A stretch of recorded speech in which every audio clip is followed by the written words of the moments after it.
حضور اقدس صلی اللہ علیہ وسلم کی تیسری صاحبزادی حضرت کلثوم رضی اللہ تعالی عنہا تھی۔ اس میں اختلاف ہے کہ ان میں اور حضرت فاطمہ رضی اللہ تعالی عنہا میں سے کون سی بڑی تھی۔ اکثر کی رائے یہ ہے کہ کلثوم رضی اللہ تعالی عنہا بڑی تھی۔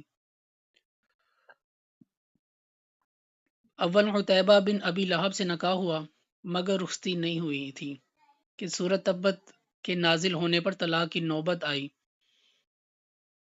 جیسا کہ حضرت رقیہ رضی اللہ تعالی عنہا کے بیان میں گزرا، لیکن ان کے خاوند تو بعد میں مسلمان ہو گئے تھے جیسا کہ گزر چکا، اور ان کے خاوند عتیبہ نے طلاق دی اور حضور صلی اللہ علیہ وسلم کی خدمت اقدس میں آ کر نہایت گستاخی، بے ادبی اور نامناسب الفاظ بھی زبان سے نکالے۔ حضور صلی اللہ علیہ وسلم نے بدعا دی کہ یا اللہ، اپنے کتوں میں سے ایک کتا اس پر مسلط فرما۔ ابو طالب اس وقت موجود تھے، باوجود مسلمان نہ ہونے سے سہم گئے اور کہا کہ اس کی بددعا سے تجھے خلاصی نہیں۔ چنانچہ عتیبہ ایک مرتبہ شام کے سفر میں جا رہا تھا۔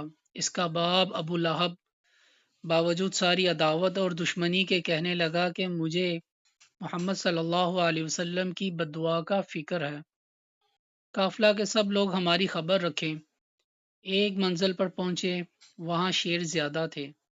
رات کو تمام قافلہ کا سامان ایک جگہ جمع کیا اور اس کا ٹیلہ سا بنا کر اس پر عتیبہ کو سلایا، اور قافلہ کے تمام آدمی چاروں طرف سوئے۔ رات کو ایک شیر آیا اور سب کے منہ سونگھے۔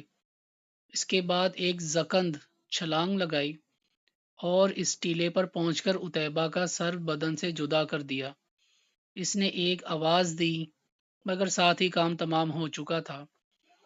بعض مورخین نے لکھا کہ یہ مسلمان ہو گیا تھا اور یہ قصہ پہلے بھائی کے ساتھ پیش آیا۔ بہرحال حضرت رقیہ رضی اللہ تعالی عنہا اور حضرت کلثوم رضی اللہ تعالی عنہا کے پہلے شوہروں میں سے ایک مسلمان ہوئے، دوسرے کے ساتھ یہ عبرت کا واقعہ پیش آیا۔ اسی واسطے اللہ والوں کی دشمنی سے ڈرایا جاتا ہے۔ خود اللہ جل شانہ کا ارشاد ہے، جو میرے کسی ولی کو ستائے میری طرف سے اس کو لڑائی کا اعلان ہے۔ حضرت رقیہ رضی اللہ تعالی عنہا کے انتقال کے بعد ربیع الاول 3 ہجری میں حضرت کلثوم کا نکاح بھی حضرت عثمان رضی اللہ تعالی عنہ سے ہوا۔ حضور صلی اللہ علیہ وسلم کا ارشاد ہے کہ میں نے کلثوم کا نکاح آسانی وحی کے حکم سے حضور صلی اللہ علیہ وسلم کا ارشاد ہے کہ میں نے کلثوم کا نکاح آسمانی وحی کے حکم سے حضرت عثمان رضی اللہ تعالی عنہ سے کیا۔ بعض روایات میں حضرت رقیہ رضی اللہ تعالی عنہ اور حضرت کلثوم رضی اللہ تعالی عنہ دونوں کے متعلق یہی ارشاد فرمایا۔ پہلے خاوند کے یہاں تو رخصتی بھی نہیں ہوئی تھی، اولاد کوئی حضرت عثمان رضی اللہ تعالی عنہ سے بھی نہیں ہوئی، اور شعبان 9 ہجری میں انتقال فرمایا۔ حضور صلی اللہ علیہ وسلم نے ان کے انتقال کے بعد ارشاد فرمایا کہ اگر میری حضور صلی اللہ علیہ وسلم نے ان کے انتقال کے بعد ارشاد فرمایا کہ اگر میری 100 لڑکیاں ہوتی اور انتقال کرتی تو اسی طرح ایک دوسری کے بعد سب کا نکاح عثمان رضی اللہ تعالی عنہ سے کرتا۔